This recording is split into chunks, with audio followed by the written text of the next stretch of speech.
அண்ணே அண்ணே சீமா அண்ணே, நம்ம ஊர் தூத்துக்குடி ரொம்ப நல்லா இருக்கு. இப்ப ரொம்ப நல்லா இருக்கு. நீ அப்ப வந்தப்ப 13 பேர் செத்து போயிருக்காக. 13 பேர் செத்து போயிருக்காக. நீ எப்ப வந்தப்ப? அப்ப வந்தப்ப ஸ்டெர்லைட் ஆலைக்கு எதிராக தூண்டி விட வந்தப்ப. அண்ணே அண்ணே சீமா அண்ணே, ஸ்டெர்லைட் ஆலைக்கு எதிராக தூண்டி விட வந்த ஏ அண்ணே, அன்று வந்த அண்ணே அண்ணே. அந்த ஒரு நபர் கமிஷன் ஆணையத்தில் என்ன சொன்ன அண்ணே? அட என்ன சொன்ன அண்ணே? நான் கூட்டம் கூட்டலிங்க, அவங்களா வந்திருப்பாங்க, எனக்கு தெரியாதுங்க. எங்களுக்கு தெரியாதுங்க. என் கட்சிக்கும் எனக்கும் சம்மந்தமே இல்லைங்க. இல்லைங்க, எனக்கு தெரியாதுங்க. யாரும் தெரியாது. யாரு எவரு எதுக்கு வந்தா ஏன் வந்தானே எனக்கு தெரியாதுங்க. நான் யாரையும் ஒருங்கிணைக்கலைங்க, போராடமாங்கன்னு சொல்லலைங்க. அப்படின்னு நீ சொன்னலன்னே, அப்பந்தானே 13 பேரை சுட்டு கொண்டு விட்டார் உங்க சித்தப்பாக்காரு எடப்பாடியார் பழனிசாமியார் ஆட்சி காலத்தில். வீடு தேடிலாம் வந்து சுட்டாங்கன்னா, அட வாயிலே சுட்டு போட்டாங்கண்ணா. சுனாலிங்கிற பெண் பிள்ளைய வாயிலே சுட்டு போட்டாங்கண்ணா. அப்போ நம்ம ஊர் ரொம்ப கெட்டு போச்சுண்ணா. ஆனால் இப்போ கொஞ்சம் நல்லா இருக்குண்ணா. அண்ணே அண்ணே சீமா அண்ணே, இப்போ கொஞ்சம் நல்லா இருக்குண்ணே. தூத்துக்குடி இப்போ கொஞ்சம் நல்லா இருக்குண்ணே. நீ வந்து வேற கெடுத்து கூடாதண்ணே, நீ வந்து வேற கெடுத்து கூடாதண்ணே. அந்த பகுதிக்கு வாராரு, 15ஆம் தேதி வாரேன் அப்படின்னு எங்கள் அண்ணன் சீமா அண்ணன் அறிக்கை விட்டுருக்காரு. அதுக்கான ஏற்பாடெல்லாம் பண்ணுறாரு அப்படின்னு கேளுங்க. எதுக்கு வராரு தெரியுமா? மக்களை கெடுக்கத்தான். ஏன் புதகுழியில் தள்ளணுங்கள? ஏன் அவன் பொழைச்சிக்கிட்டு இருக்கான், நல்லபடியாக பொழைச்சிக்கிட்டு இருக்கான்னு வச்சுக்கேன். ஏன் பணம் ஏறினான்னா அவன் கருப்பட்டி காய்க்கிறான். கருப்பட்டி காய்ச்சா 1 கிலோ 350 ரூபாய்க்கு விற்கி அதை விற்று நல்லபடியாக பிழைக்கிறான். கருப்பட்டி பணம் ஏறுறது அரிதிலும் அரிதாக ஆயிட்டு. அது தொழில், உழவு தொழில் அல்ல. உழவர்கள் இதில் ஒருத்தன் கேட்டிருக்கான், ஒரு அதாவது நாத்தாக்கா நாதாரி தற்குறிப்ப பேசியிருக்கான். என்னென்னா எழுதியிருக்கான், அதாவது நீ விவசாயத்துக்கும் மானியம் கொடுக்குறாயே, அப்போது அது குலத்தொழில் செய்யட்டும் அப்படின்னு இந்த கேடுகட்ட அரசாங்கம் நினைக்கிறதா? ஏடா விவசாயிக்கு வேற வேலையை தெரியாதுடா. அவன் அந்த நிலத்தை தாண்டா அவன் சுற்றி வாரான். அந்த நிலத்துல தாண்டா அவனுடைய ஆவி பொருள் அத்தனையும் அடங்கி இருக்கு. அவன் அதிலேயே இருக்கான். அவன் பிள்ளைகளை படிக்க வைப்பான்.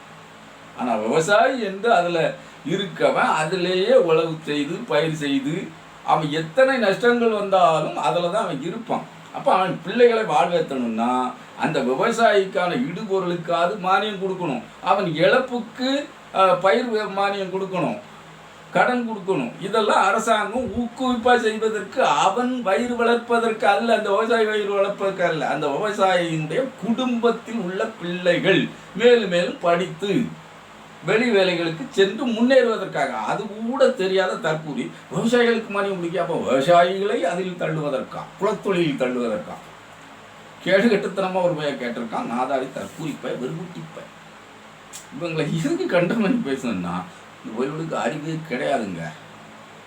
அறிவு வச்சிருப்பான், அவன் வாழ்வதற்கு வசதி ஏற்படுத்தி கொள்வதற்கு என்ன செய்ய வேண்டும் என்பதற்கு அறிவு வச்சிருக்கான். ஈழத்தை சொல்லியே வயிறு வளர்த்து கொண்டான், சொத்து வளர்த்து கொண்டான். சாதாரணமாக 2.5 லட்சம் ரூபாயில் வாடகை கொடுத்து வீடு எடுத்து தங்கிறதுக்கு ஒருத்தருக்கு முடியுதுன்னா, அதுக்கு முன்னாடி வீட்டுக்கு வாடகை கொடுக்காம காலம் கடத்திய ஒரு நபர் 2.5 லட்சம் ரூபாய்க்கு வீடு எடுத்து தங்குதான். பல லட்சம் ரூபா காக்கைக்கே சோறு போடுதான், முட்டைச்சோறு போடுதான், கறிச்சோறு போடுதான். யாரு சொரிநாய்ச்சியமா முன்னாய்ச்சியமான்னு இவ்வளோத்தையும் செஞ்சுக்கிட்டு இருக்கான்னா எவன் கொடுக்கான்? கட்சி என்ற பெயரில் நிதியை வாங்கி குவிக்கிறான்.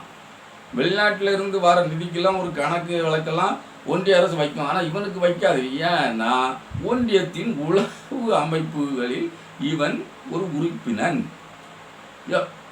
குற்றச்சாட்டே இல்லை, உண்மையாகவே சொல்லுறதா இருந்தால், அதாவது டூரிஸ்ட் விசாவில் போய் புலிகள் இயக்கத்தினுடைய நடவடிக்கைகளை கண்காணிக்க போன உளவாளி விஷா இந்த சீமா இவன் தான் அதை போய் படம் எடுக்கிற மாதிரி போய் புலிகள் எங்கெங்கே தங்கியிருக்காங்க அப்படிங்கிறத அந்த பகுதியில் போய் அங்கங்கே ஒரு மேய்ச்சல் நிலம் மாதிரி கண்டுபிடிச்சது தென்னந்தெரியரா தெரிஞ்சுக்கிட்டு இந்த பக்கமாக அவங்க பதுங்கு குழி போட்டிருக்க மாதிரி தெரியுதியா, இவனுக்கு தான் இப்போ ரகசிய ஆயுதங்கள் எங்கேயா இப்போ சட்டப்பட்டனில் ஏதோ வச்சுருந்தா அது வேலை செஞ்சுருக்குமே, அவங்க தான் அதை வச்சே கண்டுபிடிச்சிக்கிடுவாங்க, இவன் சொல்லட்டாலும் தான் தெரிஞ்சிருமே அங்கே தான் இருக்குமேன்ட்டு.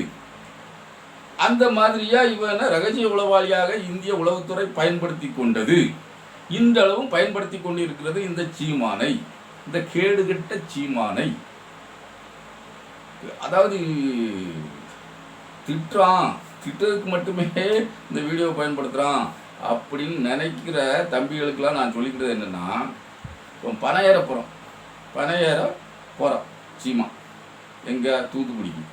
இந்த மானங்கட்ட சீமா அன்னைக்கு இப்போ என்ன பண்ணியிருக்கணும், அருணா ஜெகதீசன் ஆணையத்தில் அந்த ஒரு நபர் ஆணையத்தில் எம்மா நான் போனேன், என்னுடைய தொண்டர்கள் பொதுமக்கள் எல்லாத்தையும் நான் தான் ஸ்டெர்லைட் ஆலைக்கு எதிராக கிளர்ந்தெழ செய்தேன் சொல்லேன்.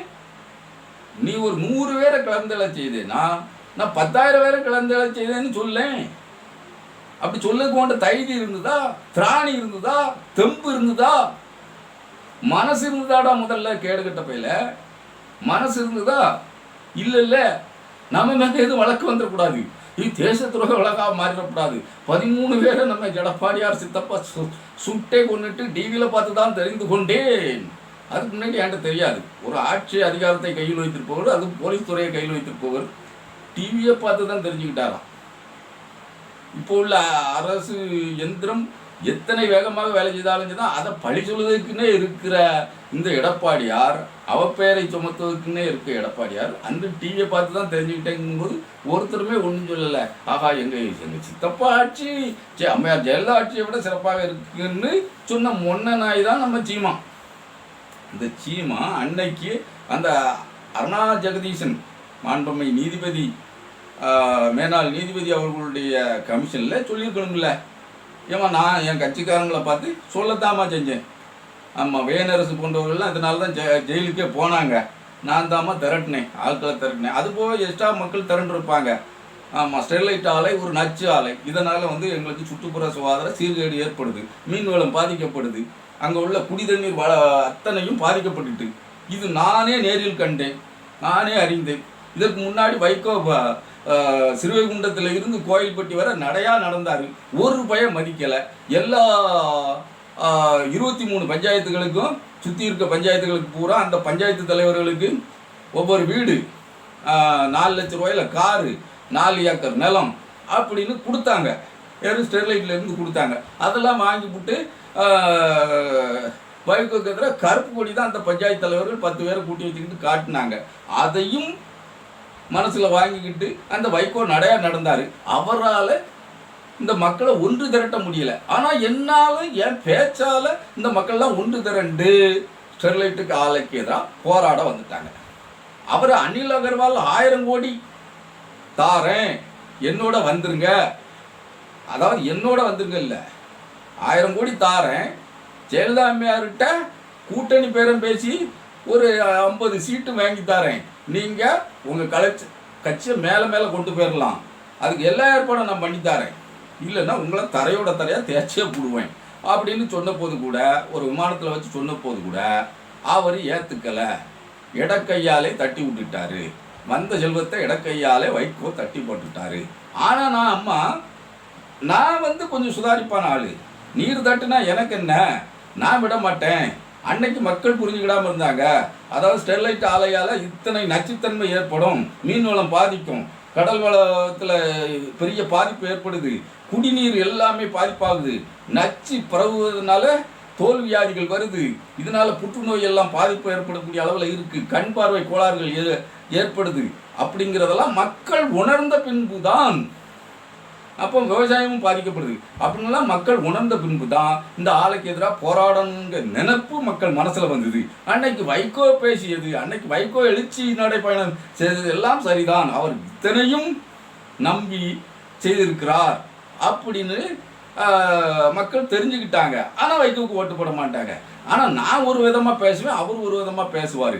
அதனால நான் தோசையை திருப்பி போடுறதில் கில்லாடி இல்லை. அதனால என்ன நம்பி 100-200 பேர் திரண்டாங்கம்மா. அந்த திரண்டவங்களை பயன்படுத்தி இன்னும் ஆட்களை திரட்டுங்க, போராடுங்க அப்படின்னு நான் ஊக்குவிச்சு அப்படி ஸ்டெர்லைட் ஆலைக்கு எதிராக நின்று போராடுங்க, கலெக்டர் அலுவலகத்தை நோக்கி முற்றுகை பயணத்தை இடுங்க, அப்பந்தான் நமக்கு ஒரு தீர்வு கிடைக்கும். துப்பாக்கி எடுத்து காட்டினாலும் பயந்து ஓடிடாதீங்க அப்படின்னு நான் பெரிய வீருரை பேருரை ஆற்றினேன், அளப்பரிய தொண்டாற்றினேன் அப்படின்னு சொன்னானா இந்த ஈனநாதாரி? சொல்லலையே. அருணா ஜெகதீசன் ஆணையத்தில் அதை சொல்லலையே. ஐயோ, எனக்கும் அதுக்கும் சம்மந்தம் இல்லை. கூட்டம் தானாக கூடியிருக்கும், எனக்கும் அதுக்கும் தெரியாது.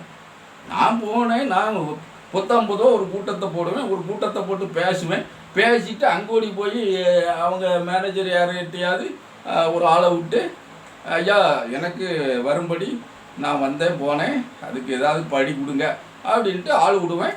அவங்க படி கொடுத்து விட்ருவாங்க, மேல் படியும் எதுவும் கொடுத்து விடுவாங்க, நான் வாங்கிட்டு அப்படி வந்த வழி போயிடுவேன் அப்படின்னு சொல்லிட்டியே நாதாரி.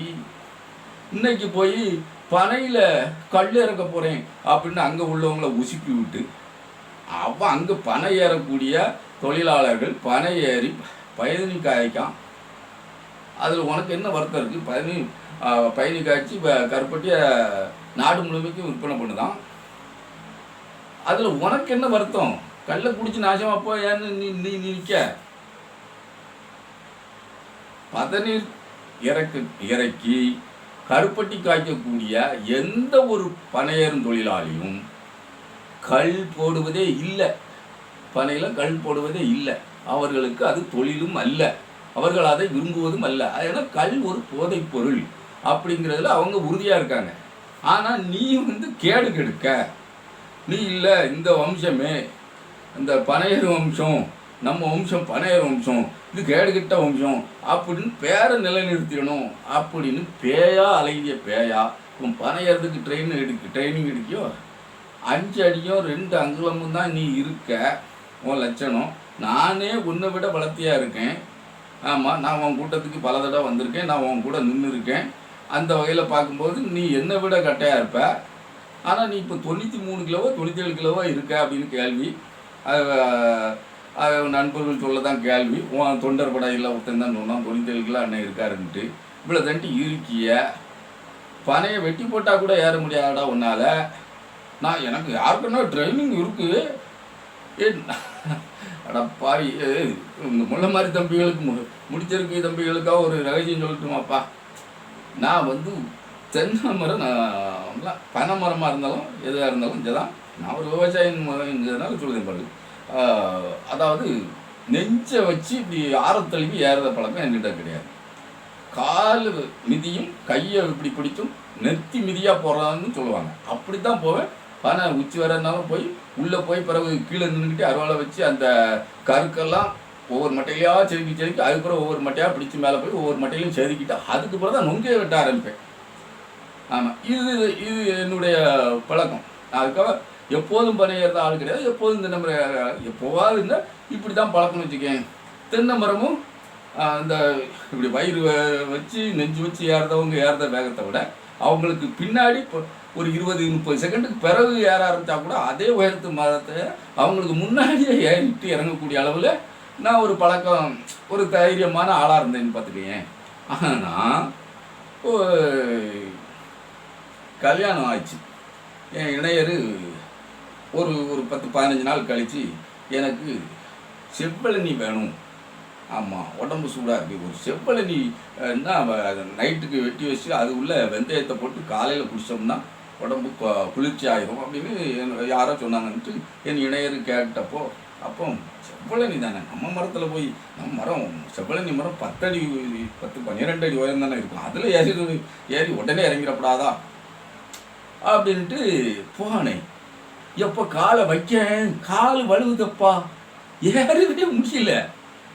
ஏன் அதுக்கு முன்னாடிலாம் இப்போ அதுக்கு முன்னாடி ஏறி ஒரு ஒரு ஒரு 2 மாதம் இருக்குன்னு வச்சுக்கோங்க. அப்போம்லாம் அதே மரத்தில் 2 மிதியில் மேலே போன மாதிரி இருக்கும். சரட்டுன்னு அந்தால காயை உருட்டு உருட்டு இழுத்து போட்டுட்டு உருட்டுன்னு இறங்கி காயை டக்கு டக்குன்னு வெட்டுதல் நடக்கும். என்னடா இது வலுவுது, காலெலாம் கூசுது, உள்ளங்கால் கூசுது, வலுவுது. பரவாயில்ல, சரி நெத்தி மிதியாக தான் ஏற முடியல. அணைச்சி பிடிச்சி நெஞ்சு வச்சு ஏறுவாங்க. அந்த மாதிரி ஏறுவோன்ட்டு கொஞ்சம் அணைச்சி பிடிச்சி பார்த்தா 2 அடி ஏறி இருக்கு. கீழே அடியில் குண்டி வந்து தட்டக்கூடிய அளவில் கீழே வந்து வலிக்கி விடும். என்னடா ஆச்சு, அப்புறம் கை கால் உதறல் எடுக்கு. அங்கங்கே இழைச்சிட்டு பிச்சுட்டு நெஞ்சு பிச்சுட்டு உதறல் எடுக்கு. ஆஹா, நமக்கு என்னப்போ ஆயிட்ட அப்படின்ட்டு. அதுக்கு பிறகு இனிமேல் நம்மளால் தேராது போலுக்கு. ஏன்னா தொடர்ச்சியாக நம்ம எதையுமே நம்ம செய்து வரல. தொடர்ச்சியான ஒரு பங்களிப்பு இருந்தால் தான் அதில் வெற்றி பெற முடியும். நம்ம தொடர்ச்சியாக அதை செய்து வரல அப்படின்னு உணர்ந்து, சரிம்மா பார்ப்போம், ஒரு கம்பு எங்கேயாவது கிடைக்கான்னு பார்த்து ஒரு சுரண்டியார் வலை கட்டி இது ஒன்று வந்து அதுக்கு ஒரு அந்த மாதிரி இளைஞர் பிடிக்கிட்டு வந்தேன்னு வச்சுக்கேன். அது என்னுடைய அனுபவத்தை சொல்லுது. இந்த மானங்கெட்ட சீமா இவன் ஏற்கனவே பணையர்ன அனுபவம் இருக்கான். பேப்பையில் இன்னைக்கு உனக்கு வயசு 60 வயசில் போய் இவ்வளோ நாளும் ஏறாதவன், நீ ஏறினா 20 வயசில் ஏறிப்பா. 40 வருஷமாக சும்மா இருந்துட்டு இப்போ நான் பணம் ஏறதுக்கு ட்ரைனிங் எடுக்கன்னுட்டு அலையுதிய. உனக்குன்னு எவனையாவது கெடுத்துடணும். அதாவது நீ ஏற போகிறதில்ல. ஏறத மாதிரி நம்ம காலை வச்சு ஆக்டிங் கொடுத்துட்டு இது பண்ணிடுவேன். அண்ணன் யாருனா இருப்பா, அதெல்லாம் ஏணி வச்சு மேலே தூக்கி வச்சுட்டு அதில் நிற்கிறத போட்டோ எடுத்தாது இது பண்ணினாம எதையா பண்ணிடுவேன். ஆனால் இதே ஆசையில் இளைஞர்கள் வந்து நம்ம கல் போட்டே ஆகணும். ஆமாம், அண்ணன் சொல்லிட்டான் கல் போட்டே ஆகணும்னு. கேடுகட்ட பயில்வ தானே, அறிவு கொஞ்சமாக வேலை செஞ்சா தானே. கல் போட்டே ஆகணுன்ட்டு அவன் ஏறி கல் போட ஆரம்பிச்சிட்டான்னு வச்சுக்க, போலீஸ் பிடிக்குமா பிடிக்காதா? போலீஸ் பிடிக்கும்ல. இங்கே தடை இருக்குல்ல, அது ஒரு போதை பொருள் தடை இருக்குல்ல. அவனா திருந்தணுண்டா. மதுவை குடிக்காதன்னு சொல்லு. நீ தான் மொடா குடிக்காரனாச்சே. நீ சொல்லுறதுக்கு உனக்கு எங்கே அருகதை இருக்கு? அருகதை கிட்ட முன்னே சரி, வழக்கமாக நம்ம பேசுவோம் தொடர்ந்து.